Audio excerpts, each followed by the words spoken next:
We are live. Today we have Dr. Miriam Levitt Flisser. Did I say correctly? Perfect. Because I always have a hard time with my heavy accent. But I was working on your name yesterday. I've been saying it. I said, please, am I saying it correctly? Perfect. Was good. Yes.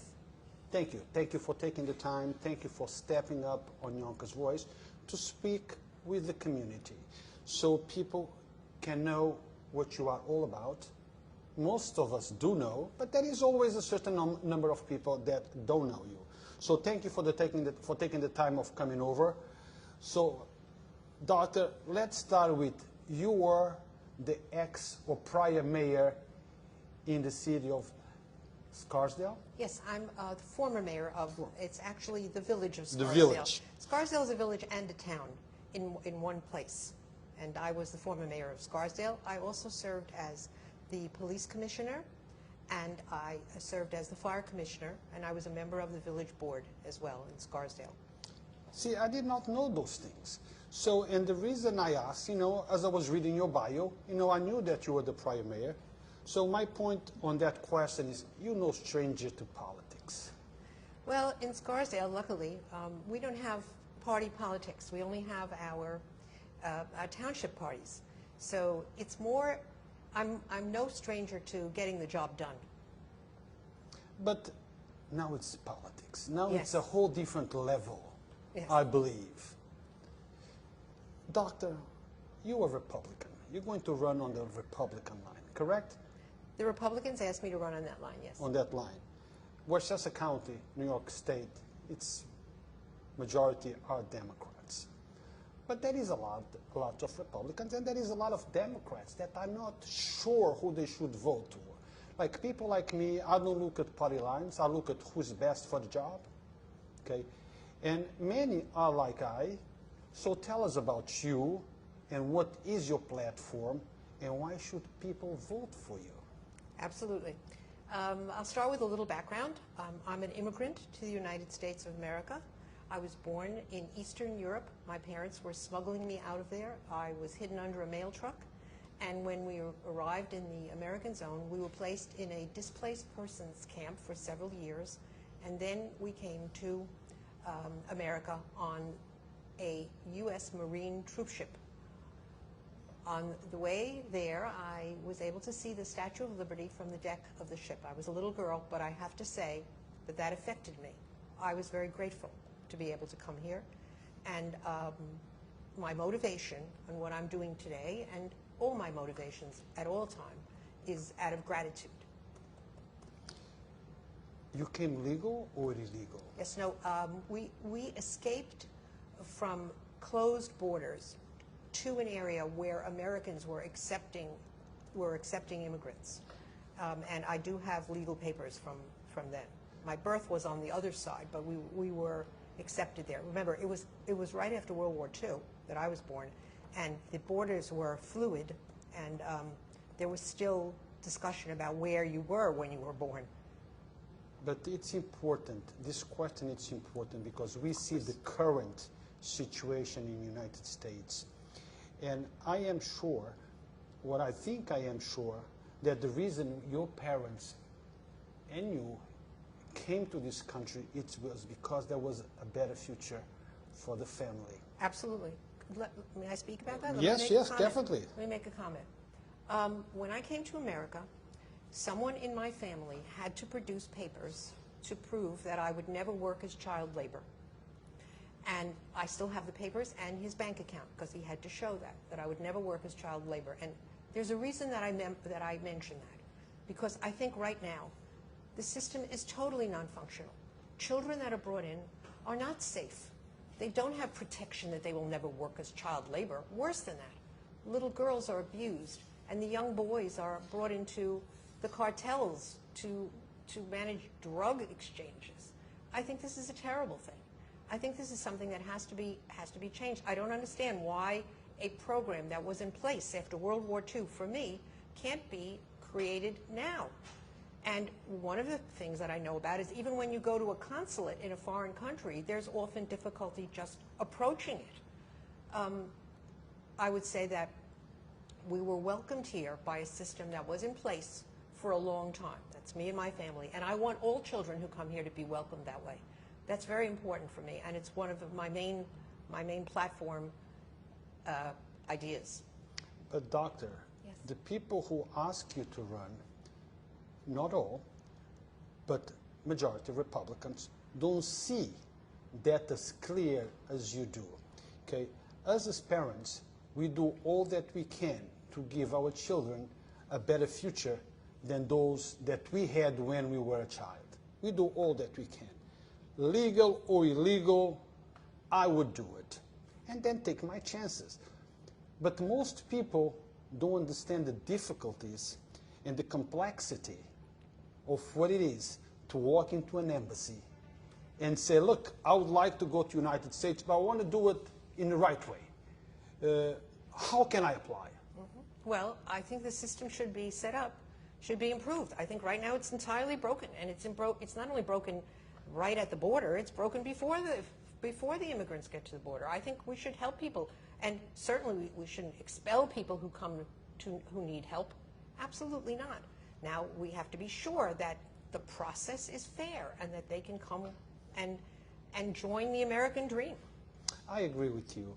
You know, I'm not for open borders, and lots of Democrats are not for open borders. We have to have a system that also keeps the safety of the United States of America. Yes. But we do need a different process. Absolutely. It is definitely not working now, both from the point of view of the immigrants and the children and from the safety of the United States. I really think it requires a great deal of work. And I think there are people on both sides who think that too. Definitely, definitely. I'm not saying all Republicans think that way or all Democrats think that way. People on both sides. Absolutely. Okay. And let me go on a little. So I was raised in the Bronx, in a working class neighborhood. I went to school in the Bronx. Because of the education system in the Bronx that welcomed me, I was able to attend a school called the Bronx High School of Science, in which I was encouraged to study science and math, and I continued to do that. And that's how I went to New York University. NYU had a campus in the Bronx then, which I attended because I couldn't afford to live on a campus. And I had a scholarship as a scholarship student, and that's where I was what's called a pre-med student. And then after that, I went to medical school in the Bronx also. There's a medical school at the Albert Einstein College of Medicine, and that's where I attended. That school is very, very connected to diversity. At this point, it's 60% women are the students, and we have a very high percentage of our local students who attend the school, which I think is a very important thing as well. After the Bronx High School of Science, I trained at Montefiore, which you know is in the Bronx as well, and I have never left those institutions. I am a volunteer at both places. I'm on the voluntary staff and the voluntary faculty of the Department of Pediatrics. These are the institutions in my neighborhood that supported me in my dream, and I want all children to be able to do that, whatever their dreams are. That includes education. So we have to be sure that the education that the children are offered reflect the values of our diverse communities.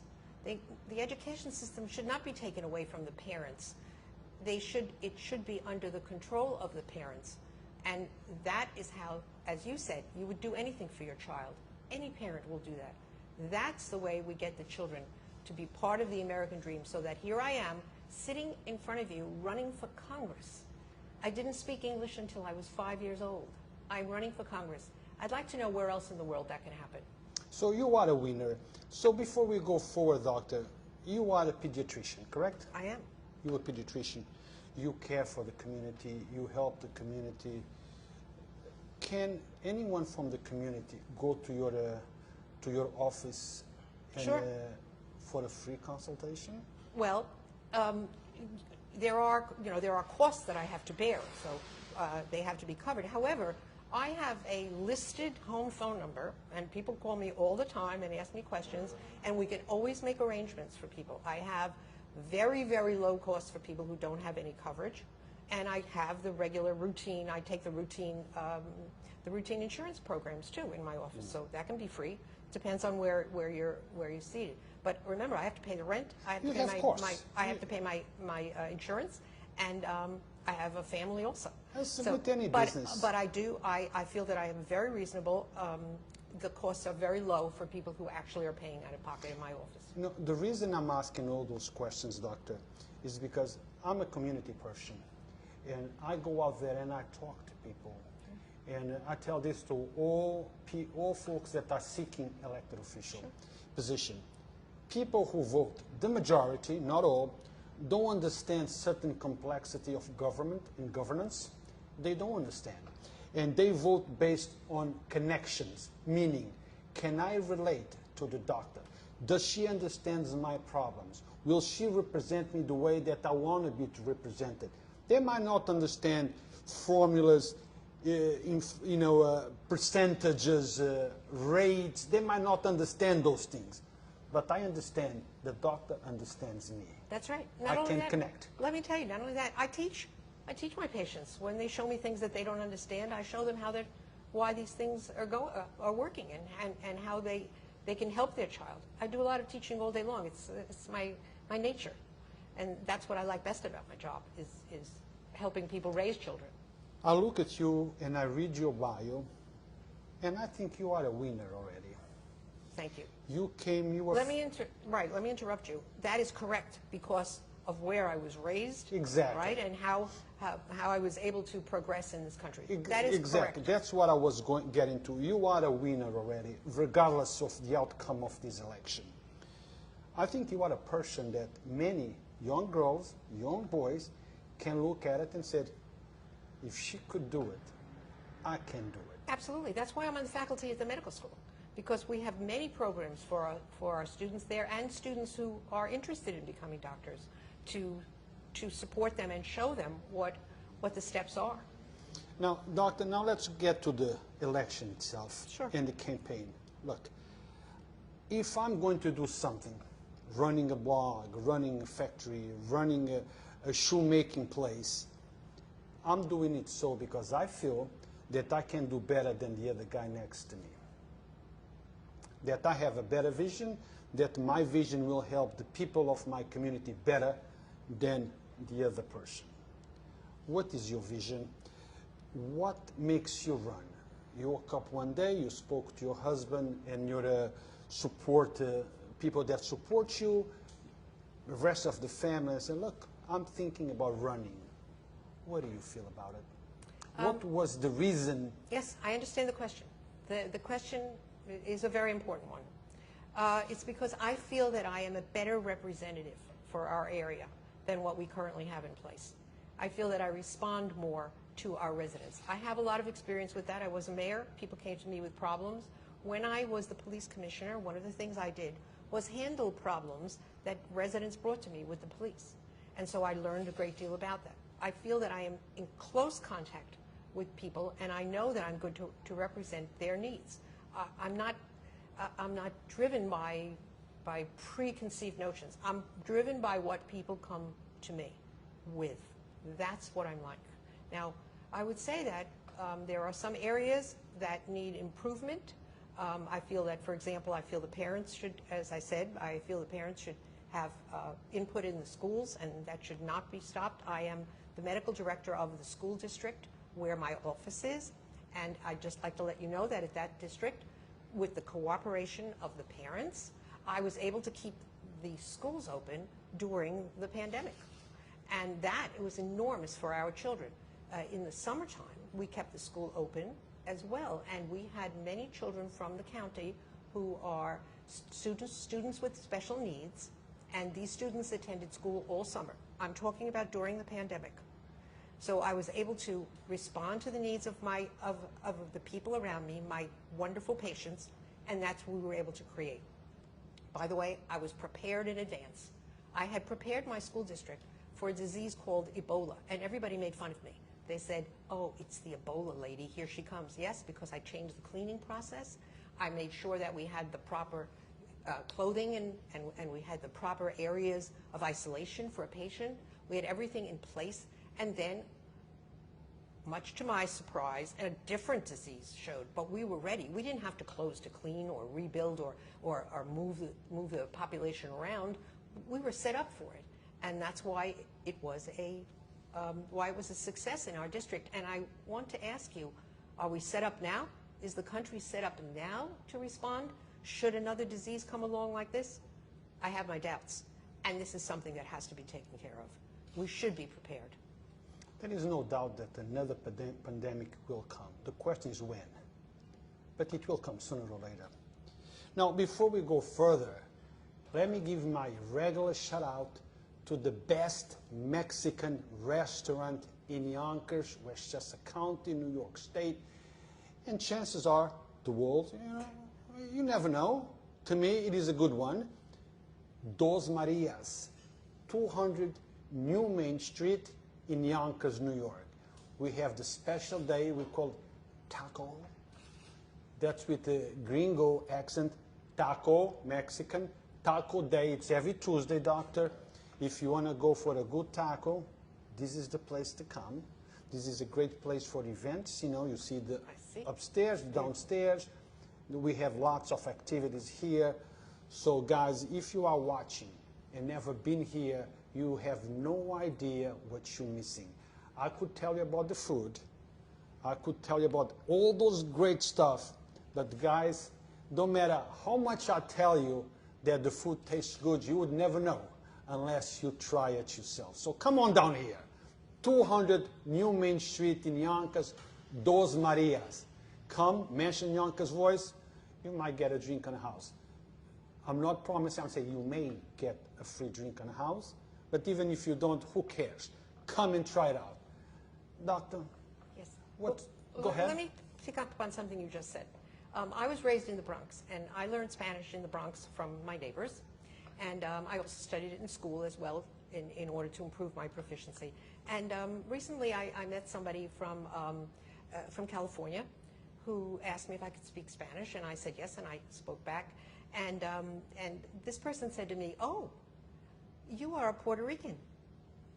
And I thought that was magnificent, because what he was talking about was my accent, which apparently I had picked up from my neighbors who were mostly Puerto Ricans. And he actually questioned me, and he said, "Are you from Puerto Rico?" And I thought that was just wonderful. And that's the American way. That's the American way, to live in a community that's diverse and to learn everything from your neighbors. So, doctor, ¿qué cree usted del problema que está pasando en Puerto Rico ahorita con el hurricane? ¿Qué tú crees? Of course. Look, it's a very serious situation there, and it's deeper than just the hurricane, because Puerto Rico has lost a lot of jobs. They were exported, and Puerto Rico had a very important and large antibiotic manufacturing process in Puerto Rico, very large, and that was removed. That was sent offshore, as they say. And as a result, there are two things. Number one, Puerto Rico has lost the jobs and the infrastructure of the economy of jobs. And number two, it's not safe for us to have to import antibiotics from a country that might be an adversary. It's safe to import from Puerto Rico. So I believe that that was a terrible mistake, and I believe that jobs for Puerto Rico and for everyone here is a key factor of how we can manage the economy. Talk about medicine and things related to that. How do you feel about medication that is made in the United States, produced here, but Americans cannot afford? They have to import those medications from Mexico at a lower price. Medication that is made here, but you cannot get it here, but you get it there for a cheaper price. Isn't that a shame? Yes, and listen, it has a lot to do with the management of medicine in general. There's a superstructure over it that's costing so much. Everything that I do, because of the system that I'm in, takes more documentation, more corporate behavior than the medical care. The medical care is easy in comparison. I pick up the child, I know what to do. That's easy in comparison. Then I have to produce so much documentation, so much insight for the insurance company. Should they pay the $10? Should they not pay the $10? That is the corporate values that have overtaken medicine are destroying it. You can ask any doctor. And the hospitals are like that too. When you're working in the hospital, they will ask you, do you realize how many x-rays you've done last month? They will ask you that. They will say, you can't overuse these services. We have to pay for them. It's too expensive. That is not a way to approach a doctor. And the documentation, the computer work that I have to produce outweighs the medical care by an enormous percentage. Doctor, definitely something needs to be done, not just needs to be done, I would say must be done about the medical industry. I'm going to give you a little example about myself, but this is not about me, because I know that there is millions of others in the same situation. Sure. I go to a doctor who I've been seeing for over 30 years. Yes. Since he came out of medical school. I have diabetes. I try to stay away from insulin for the longest that I possibly could, take metformin and all the other stuff. Finally, after too much resistance, he said, Ru, it's no longer an option. You need to take insulin. Correct. I need pre-approval from my insurance. It was denied. Actually, they just called me about an hour ago. They denied to tell me on the phone that I was denied. I said, can you tell me why? They say, well, you need to talk to your doctor so he can explain to you. I said, well, I already saw my doctor and he told me that I need insulin, so he already explained it to me. But you are the one who are saying that I don't need to. Maybe I need an appointment with the insurance company in order to give me the medication that I need, because you're not taking my doctor's word for it. There is millions of other people under the same circumstances. Ruth, you just made my point. That's how medicine is practiced. When I get that call from the patient that the insurance company has denied a medication that I have prescribed, I'm furious. And you know how long it takes me to go in there and fight with them? Oh, I know. Sometimes it's hours. Absolutely. And then hours, it's days. Days. And then at the last minute of the phone call, the call drops, and you have to start all over again. And I'm speaking to a foreign country. I'm not speaking to America when I'm speaking on the phone. Correct. Those jobs also have been exported, right? And I have language difficulties. It's one of the many languages that I speak. This one is not one of them. And this person who is typing on the phone to me, you know, it's a difficult problem. So I think without a doubt I understand what you're talking about. And what I was saying before that, you told in a much more eloquent way. As you know, we are live, and people are asking questions. And these questions come from Donna Nolan. Okay. Donna Nolan is the mother of Michael Nolan, who was shot and killed a few years back, I believe about 7 years ago. I was actually there reporting on that incident where it happened. I saw Donna arriving at the scene when that happened. She's a devoted now person, fights against illegal guns, not against guns, but against illegal guns in the hands of people that shouldn't have guns. And this is what she says. She's asking you a question. Where does she stand on supporting our our police department, our police department in illegal gun violence? Where do you stand on that? Absolutely. I'm a tremendous supporter of the police. I believe that we must recognize our sacrifice and our duty of first responders. That is an enormous amount of respect that they deserve. And as you know, there is a movement to defund the police and that disrespects the police, and I am certainly not part of that. Now, about what she asked here, I don't actually understand the exact question. Can you just The question is, where do you stand on supporting our police department in illegal gun violence? Okay. Where do you stand? Meaning, do you want them to be that's released? The second half. I understand that. I understand that. So here is what it is. I think it's wrong to go against law-abiding citizens in many ways. First of all, I think it's going against law-abiding citizens who have the correct licenses. It's wrong to spend our time going against them. And also, as far as the Internal Revenue Service, which has hired 87,000 armed investigators to go against regular citizens who are paying their taxes. I think that's wrong. I think we should go against criminals. That's the important thing. Crime is too big a problem, and criminals must be our focus. That includes not just letting them out once they've committed crimes. That means the proper incarceration of criminals, the proper system for judging them, the proper system for keeping them away from our families. You deserve to be safe. Let's talk about bail reform because it connects. Okay, one of the issues with Donna, myself, and many others, people from both aisles, Democrats and right-wingers, Trump supporters, regardless, one thing we have in common, and most people agree, is that bail reform, as it stands, okay, needs to be tweaked. I hear very rarely that bail reform is wrong, because in my position, we needed a bail reform.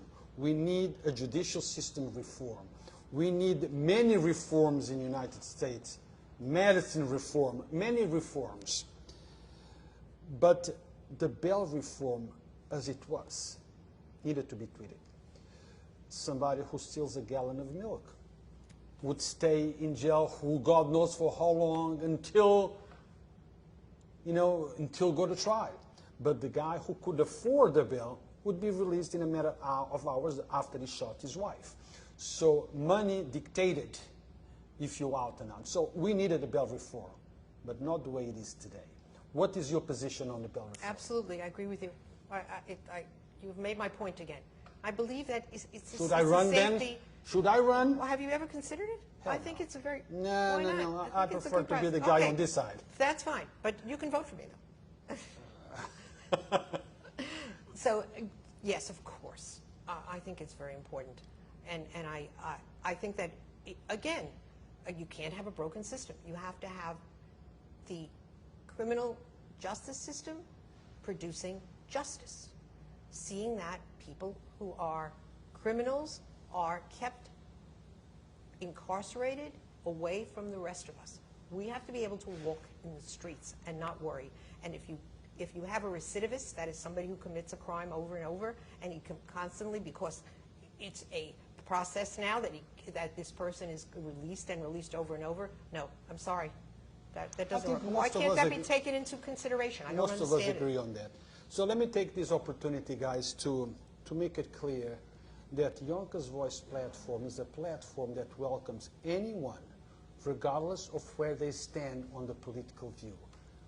Democrats are welcome, right-wings are welcome, Republicans are welcome, anybody's welcome. Anyone that is running for elected position is welcome on our platform. Our job is not to support or oppose any candidate. All that we do or try to do is to bring them on so they can talk about where they stand, so you can make an informed and educated decision on who deserves your vote. So you are all welcome. If you need to contact us for a sit-down, please do so at yv@yonkersvoice.com. Reach out to us, tell us what you're running for, and then we will reach back and make arrangements for you to come on. I just want to make sure, because I don't want people to understand that we don't take sides. Okay? Oh, I understand. I ask the questions that I feel people need to know in order for them to decide who deserves their vote. I can tell by the interview that you don't take sides. I Thank think you. It's fine. Thank it's you. fine. Now, I do want to say my heart goes out to Donna and her family for what she has gone through, and I know how recent her, what we call our Yortzeit, that means the anniversary of her loss, has been. And I'm always thinking of you. Oh, I know. Yeah. Thank you.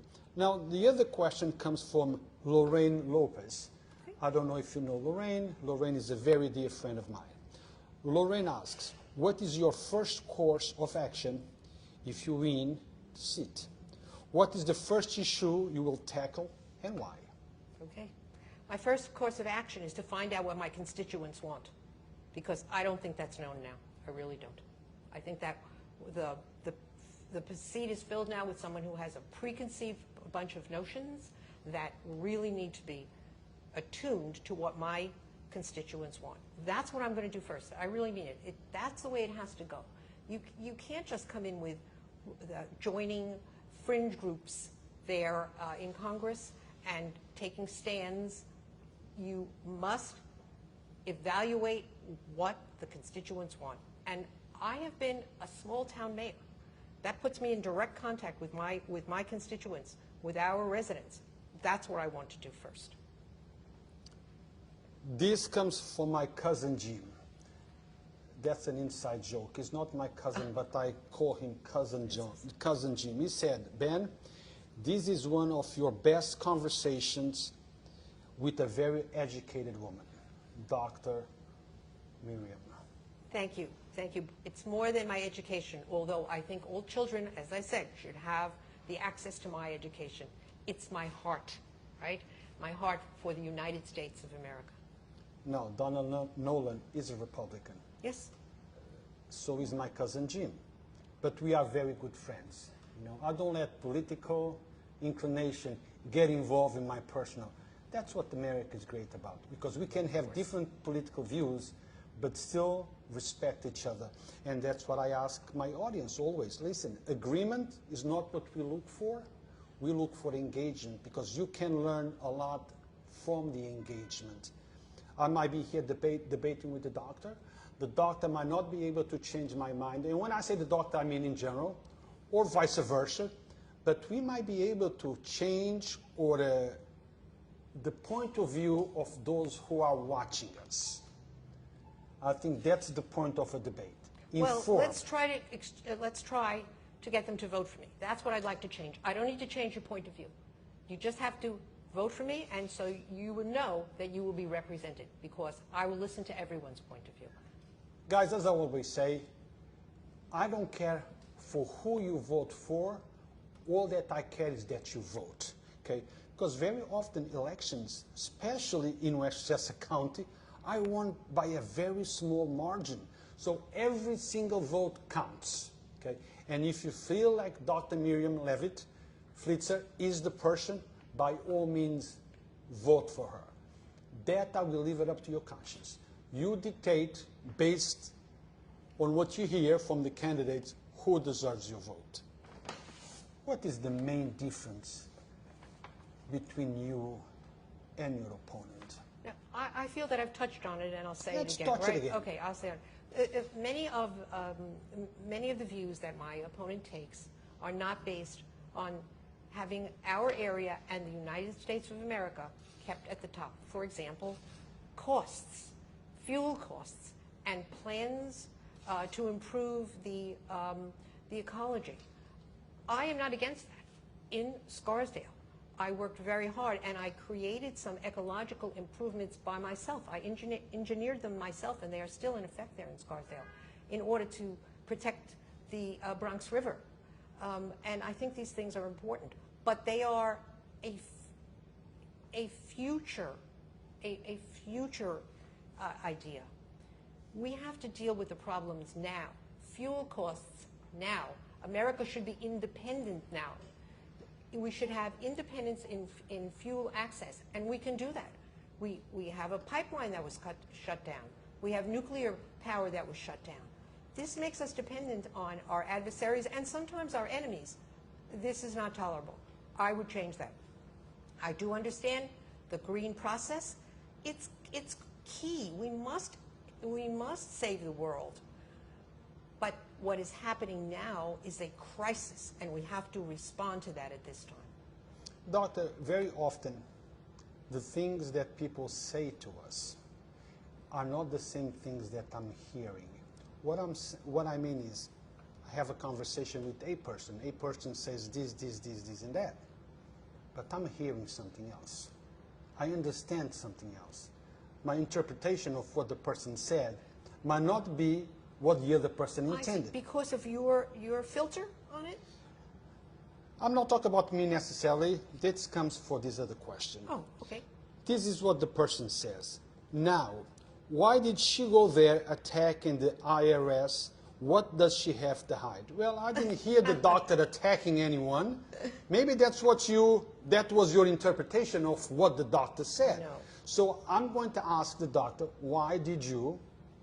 So maybe the person, our audience, can understand what you actually meant. Right, because I understand that we are in a crisis situation now, and that we do not need to go against law-abiding citizens.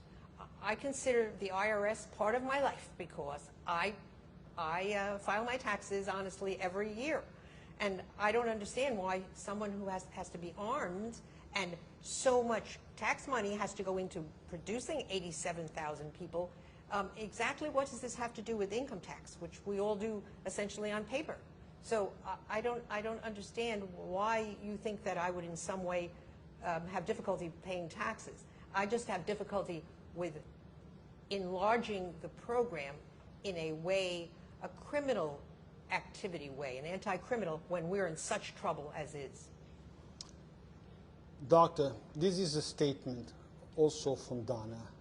I'm going to read her statements. I'm going to put my 2 cents in, and then you can. Absolutely. She says, well, if it wasn't for the Democrats, we would not have so many addicts, drug addiction. Donna, I don't know if you remember plausible deniability. Drugs for arms. Drugs were coming to a United States military CIA airport, coming to United States in order to generate money to buy arms. It wasn't a Democrat. But now, this is much deeper. What we need to ask is, why are Americans so much into drugs? If there was not such a high demand, they wouldn't be sending drugs. So why do we have that problem? Okay. It's partially family issues. It's difficult to maintain children in a calm state when things are difficult and the family cannot support them. Children have to be taught properly, both at home and in school, about the use of drugs. They have to be warned about what's going to happen to them down the line if they try it. I don't think that's done enough. I think there should be better education. In addition, I think that the drugs should be less available.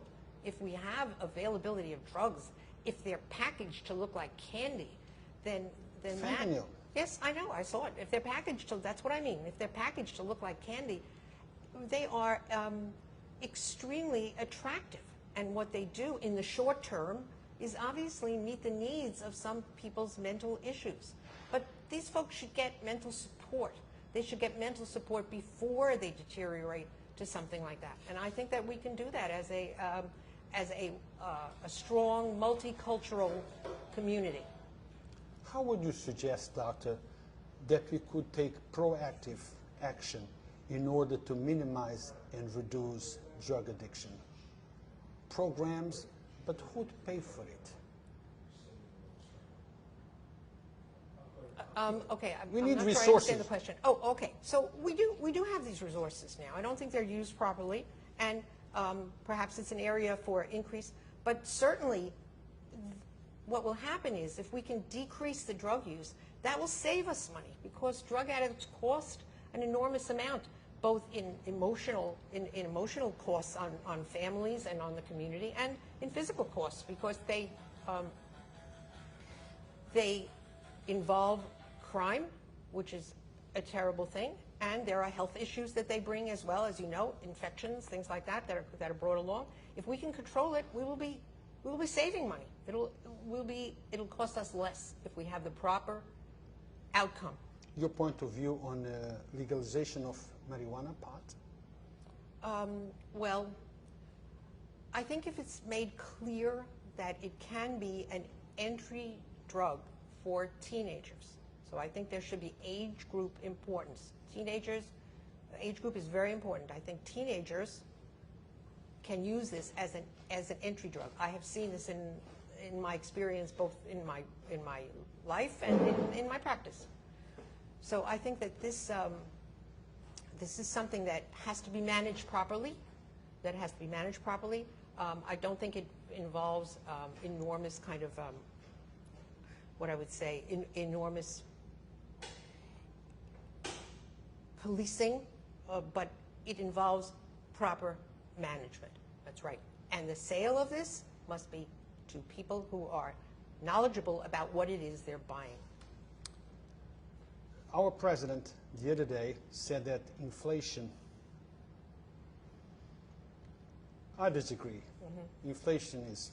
I'll run with it. Let me tell you. The question, let me just No, go pose ahead. the question and then you I can can't wait ask. for the question. And Go then ahead, you can go ahead. ask. What kind of legislation would you introduce, if elected, to combat inflation? Okay. So let me tell you, in a community where I live, where the cost of food has gone up enormously,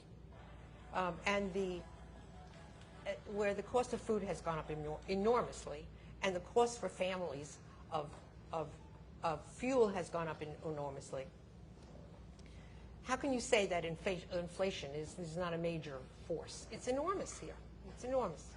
So I feel that there can be things done, but you have to learn about economy. You have to learn about economy to understand it.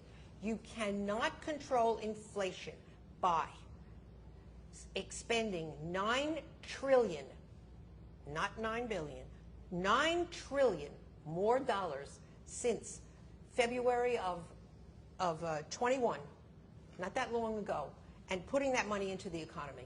That's not going to control inflation. There's no way that you can do it unless the government can control spending. Are you suggesting that the current president of the United States does not understand the economy? No, I don't make any statements about it, what he Well, is he working said from. that inflation is this small. You disagree. Okay, because I feel that the people who report to him are not in contact with regular people who live in my community, who have to go to the grocery store. I don't know when the last time he went to the grocery store was, but I know the last time I went, it was yesterday. And when you look at it, you can see what's going on. I think it's a very big problem for us, and going to get to be a bigger one, particularly since if you understand the economy, if you have increased government spending, you will always have inflation. And let me tell you, doctor, the people in your community can afford those supermarket bills much more than the people in Yonkers, Mount Vernon, and other... Remember what my community is. It's all of us, all right? Yes, I live in a very lovely town. However, I'm a volunteer in the Bronx all the time. I'm a volunteer as well in our area. I was recently a volunteer for for FEMA here during the pandemic, and I worked with patients and people who needed vaccinations in our area as well. So I'm in touch. So you understand... I'm in touch. You can relate and understand the struggles that many families are going through with food insecurity. Absolutely. No, I think it's anathema. When I was a little girl, my father had a food shop, and I understand what the costs are. I do. I'm quite aware of it. I can't imagine that the government doesn't understand that. I wonder whether the motives are not what I think. But in any case, the government program now is only going to increase, of spending is only going to increase inflation. Doctor, that's just, it's something that, well, no, maybe not. Maybe I'm wrong. You will be dealing with it if you are elected. This situation with Ukraine and Russia. Now there is talks of nuclear, and that will affect every single one of us. Yes. What's your point of view? I have a comment on this, okay? It not only affected Ukraine and the Russian situation, also Afghanistan. The reason for this is that America must remain the strongest country in the world. And when we are perceived as weaker, that's when our adversaries, our enemies, move in and do evil things. Our perception, we must maintain our strength. We cannot be seen as weak in any way.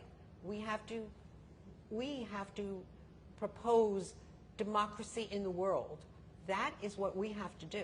And when we're not in a position to say that. When we're energy dependent, when our economy is in tatters, that does not give us what we need to help the world. And that's why these things happened. Last question.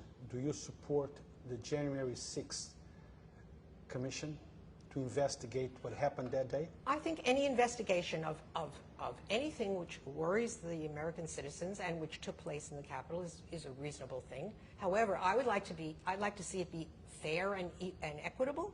I would like both sides to have a say in this. I would like to see an investigation that is transparent and that I could see what the results are. I'd like to have the events that day explained the way they actually did happen.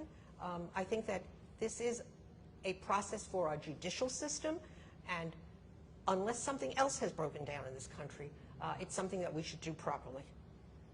On that note, we conclude our interview, but I would like you to close this interview by looking at the camera, talk to our audience, and explain to them why voting for you is the right thing to do. You deserve to be safe. You deserve to have the schools reflect our multicultural heritage, not have them destroyed. You deserve to have work that can support your family. Please, you deserve a nation that is the beacon for the world. Vote for me.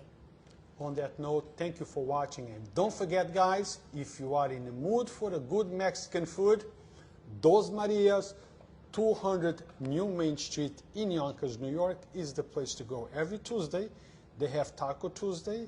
From Wednesday through Friday, maybe Sunday, I'm not sure, they have karaoke. You can come, you can sing your favorite tune, you can make new friends, you can enjoy life and get away from politics and just socialize and get acquaintances with new people. And at the same time, you will be supporting your local businesses. Thank you very much for watching another episode of Yonkers Voice. Yonkers Voice is not my voice. Yonkers Voice is the platform where your voice is heard. Thank you.